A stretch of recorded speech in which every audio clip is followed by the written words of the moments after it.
हल्कू ने आकर स्त्री से कहा, सहना आया है, लाओ, जो रुपये रखे हैं उसे दे दूं, किसी तरह गला तो छूटे। मुन्नी झाड़ू लगा रही थी, पीछे फिरकर बोली, 3 ही रुपये हैं, दे दोगे तो कम्बल कहाँ से आवेगा? माघ पूस की रात हार में कैसे कटेगी? उससे कह दो फसल पर दे देंगे, अभी नहीं। हल्कू एक क्षण अनिश्चित दशा में खड़ा रहा।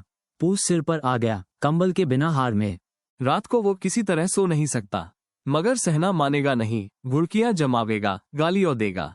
बला से जाड़ों में मरेंगे, बला तो सिर से टल जाएगी। ये सोचता हुआ वह अपना भारी भरकम डील लिए हुए, जो उसके नाम को झूठ सिद्ध करता था, स्त्री के समीप आ गया और खुशामद करके बोला, दे दे, गला तो छूटे, कम्बल के लिए कोई दूसरा उपाय सोचूंगा। मुन्नी उसके पास से दूर हट गई और आंखें तरेरती हुई बोली, कर चुके दूसरा उपाय? जरा सुनूं तो कौन सा उपाय करोगे? कोई खैरात दे देगा कम्बल? न जान कितनी बाकी है जो किसी तरह चुकने ही नहीं आती। मैं कहती हूँ, तुम क्यों नहीं खेती छोड़ देते? मर मर काम करो, उपज हो तो बाकी दे दो। चलो छुट्टी हुई, बाकी चुकाने के लिए ही तो हमारा जन्म हुआ है, पेट के लिए मजूरी करो, ऐसी खेती से। उसने जाकर आले पर से रुपये निकाले और लाकर हल्कू के हाथ पर रख दिए। फिर बोली, तुम छोड़ दो अब किसे खेती, मजूरी में सुख से 1 रोटी तो खाने को मिलेगी, किसी की धौंस तो न रहेगी।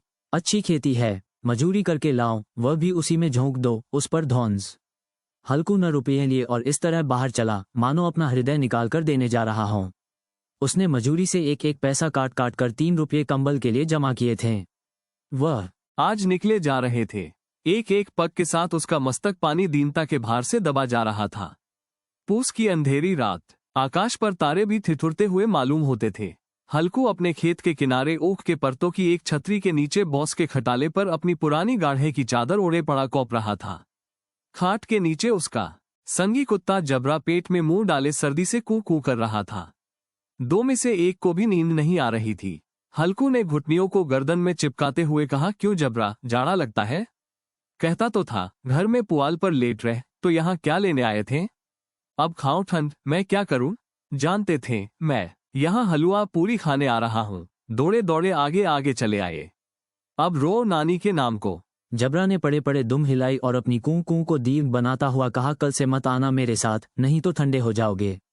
ये रांड पछुआ न जाने कहाँ से बर्फ ले आ रही हैं। उठूं, फिर एक चिलम भरूं, किसी तरह रात तो कटे।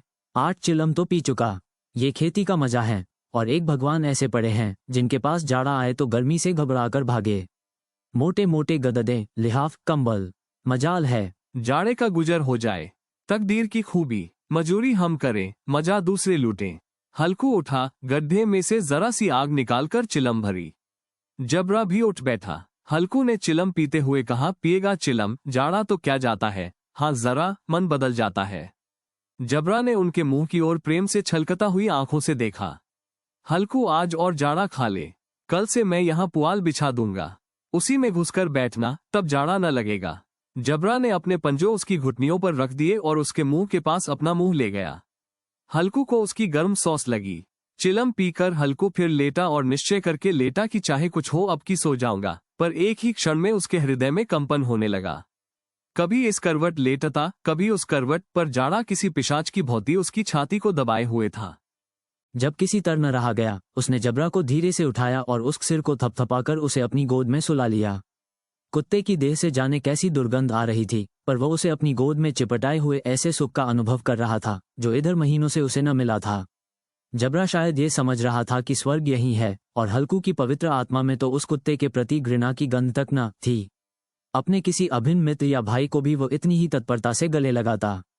वो अपनी दीनता से आहत न था जिसने आज उसे इस दशा को पहुंचा दिया। नहीं, इस अनोखी मैत्री ने जैसे उसकी आत्मा के सब द्वार खोल दिए थे और उनका एक एक अणु प्रकाश से चमक रहा था। सहसा जबरा ने किसी जानवर की आहट पाए। इस विशेष आत्मीयता ने उसमें एक नई स्फूर्ति पैदा कर रही थी, जो हवा के ठंडे झोंकों को तुच्छ समझती थी। वो झपटकर उठा और छपरी से बाहर आकर भूंकने लगा। हल्कू ने उसे कई बार चुमकार कर बुलाया, पर वो उसके पास न आया। हार में चारों तरफ दौड़ दौड़कर भूंकता रहा। एक क्षण के लिए आ भी जाता तो तुरंत ही फिर दौड़ता। कर्तव्य उसके हृदय में अरमान की भांति ही उछल रहा था। 1 घंटा और गुजर गया। रात ने शीत को हवा से धधकाना शुरू किया। हल्कू उठ बैठा और दोनों घुटनों को छाती से मिलाकर सिर को उसमें छिपा लिया। फिर भी ठंड कम न हुई।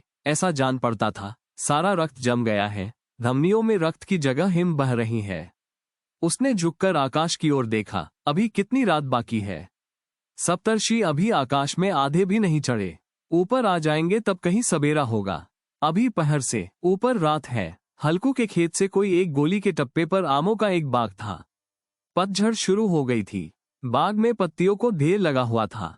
हल्कू ने सोच, चलकर पत्तियों बटोरूं और उन्हें जलाकर खूब तापूं। रात को कोई मुझे पत्तियों बटारते देख तो समझे कोई भूत है। कौन जाने कोई जानवर ही छिपा बैठा हो, मगर अब तो बैठे नहीं रह जाता। उसने पास के अरहर के खेत में जाकर कई पौधे उखाड़ लिए और उनका एक झाड़ू बनाकर हाथ में सुलगता हुआ उपला लिए बगीचे की तरफ चला। जबरा ने उसे आते देखा, पास आया और दुम हिलाने लगा। हल्कू ने कहा, अब तो नहीं रहा जाता जबरू, चलो बगीचे में पत्तियों बटोर कर तापें, टौटे हो जाएंगे तो फिर आकर सोएंगे, अभी तो बहुत रात है।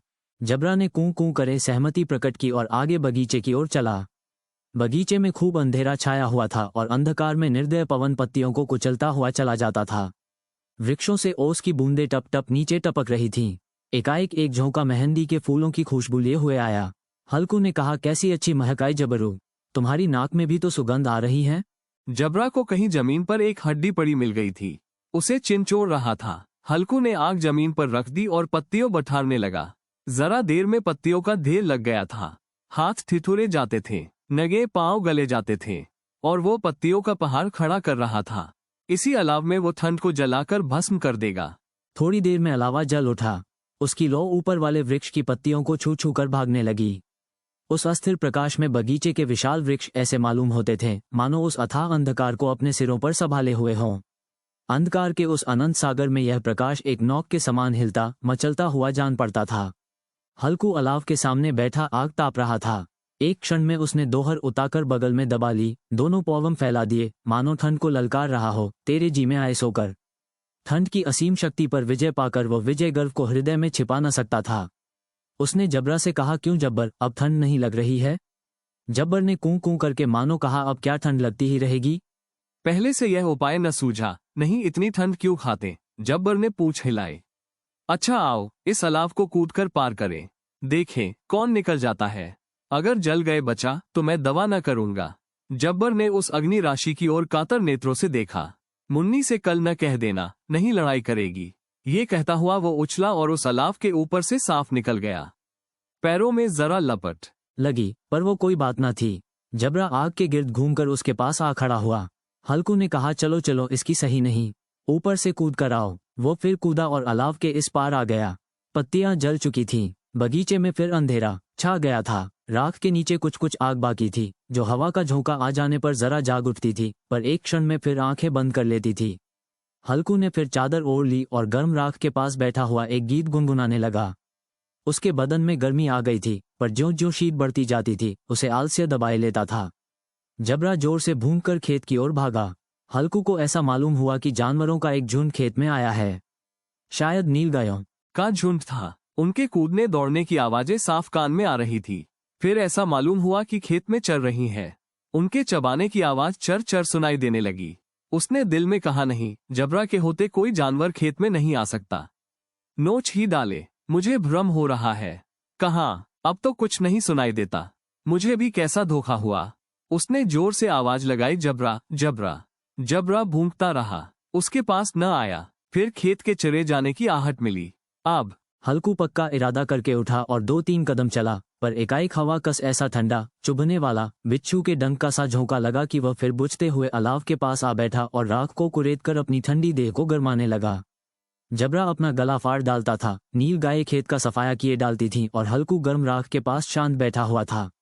अकर्मण्यता ने रस्सियों की भौती उसे चारों तरफ से जकड़ रखा था। उसी राख के पास गर्म जमीन पर वही चादर ओढ़कर सो गया।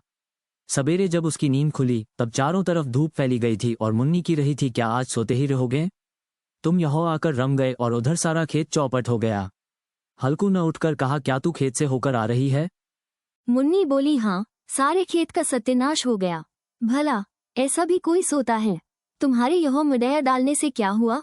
हल्कू ने बहाना किया, मैं मरते मरते बचा, तुझे अपने खेत की पड़ी है। पेट में ऐसा दर्द हुआ कि मैं नहीं जानता हूँ। दोनों फिर खेत के डांट पर आए। देखा सारा खेत रौदा पड़ा हुआ है और जबरा मडैया के नीचे चित लेटा है, मानो प्राण ही न हो। दोनों खेत की दशा देख रहे थे। मुन्नी के मुख पर उदासी छाई थी, पर हल्कू प्रसन्न था। मुन्नी ने चिंतित होकर कहा, अब मजूरी करके मालगुजारी भरनी पड़ेगी। हल्कू ने प्रसन्न मुख से कहा, रात को ठंड में यहाँ सोना तो न पड़ेगा।